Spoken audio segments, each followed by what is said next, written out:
হঠাৎ যখন বিপদ আসে তো সবাইকে সালাম জানিয়ে আজকের ব্লগটি শুরু করতেছি। তো কেমন আছেন আপনারা? এই যে আপনাদের সবাইকে দাওয়াত আমার বাসায়, চলে আসবেন। কিন্তু আমি আজকে যাচ্ছি কোথায় জানেন? আমি যাচ্ছি গরিপুর বাজারে। প্রতিদিন তো আপনাদেরকে আমি সবসময় দেখাই যে আমার বাসার সামনে যে হাইওয়েটা, এটা হচ্ছে ঢাকা চট্টগ্রাম মহাসড়ক রোড।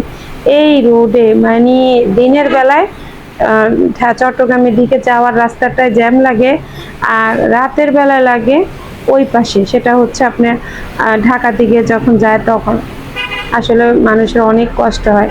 তো আমি যাব আসলে একটু মোড়ের দিকে, আর সাথে কিন্তু আমার বড় ছেলেও আছে শাপিন, ও যাবে চুল কাটতে। তো আমি এখানে একটু জ্যামটা ক্যাপচার করলাম। আর এই যে এই ভাইয়াটা দেখেন রাস্তার মাঝখানে কি একটা সমস্যায় পড়ে গেল। এই তো আসলে মানুষের বিপদ বলে কয়ে আসে না, ওনার নিশ্চয় অনেক মানে কষ্ট হচ্ছে। তো আমি এখানে মানে ইয়েতে যাইতে গেছি, এখানে আমার একটা ডায়াবেটিসের স্কেল শেষ হয়ে গেছে, তো সেটা কিনলাম। টুকটাক আসলে প্রতিদিনই কিছু না কিছু একটা কাজ থাকে, তো আমি আসলে প্রতিদিন বের হই না।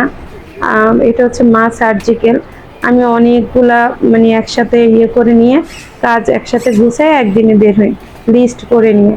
তো এটা হচ্ছে মা সার্জিক্যাল, ওনার কাছ থেকে। আর এখানে আমি আরেকটা ইয়েতে আসলাম, এখানে কিছু মেডিসিন নিলাম। আর রোগের কথা তো বলে না নেই, একবেলা খাবার না খেয়ে থাকতে পারি, কিন্তু ওষুধ ছাড়া চলেই না। যেটা মানে ওষুধ খেতেই হবে, একবেলা আপনি না খান মানে আমি এই না খেয়ে থাকা যাবে, কিন্তু ওষুধ না খেলে আমার হবেই না। তো যাক, এখান থেকে ওষুধ নিয়ে এখন বাসার উদ্দেশ্যে রওনা হলাম। আমি গেছিলাম আসলে অন্য একটা রাস্তা দিয়ে, আসার সময় যে এইভাবে আসবো মানে ঝাঁকি ছিল, মানে ভিতরের একটা রাস্তা, এটা শর্টকাট রাস্তায় আসতে হলে খুব তাড়াতাড়ি আসা যায়, কিন্তু রাস্তাটার অবস্থা ছিল বেহাল অবস্থা। আর এটা অবশ্য আমার প্রায় ভিডিওতে আপনারা দেখেন অনেকেই, যে এটা মানে কোন জায়গায়, এটা ছিল ভিতর দিয়ে গরিপুরের ভিতর দিয়ে শাখা পাম্পে আসার রাস্তা। তো যাক, এখানে কিন্তু আবার গুড়ি গুড়ি একটু বৃষ্টিও নামতেছে।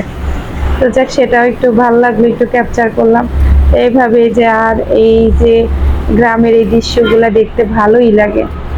তো আসার সময় আমাদের এই যে সেলিম ভাই, উনি আমাকে দেখলে উনি আমাকে মাছ দিবে, আমার হাতে টাকা থাকুক বা না থাকুক।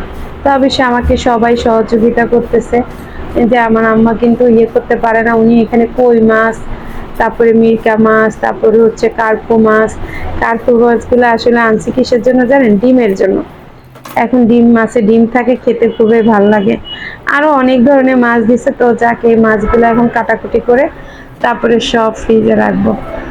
আর উনি মাছ দিলে আমাকে একদম ফ্রেশ মাছ দেয়, তো তো যখন যা দেয় তখন সেটাও নিয়ে আসি। আর সবচেয়ে বড় কথা হলো টাকা দেওয়ার প্যারা থাকে না, যখন আমার হাতে টাকা না থাকলেও নিয়ে আসতে পারি, সেটাই হচ্ছে আর কি মেইন কথা।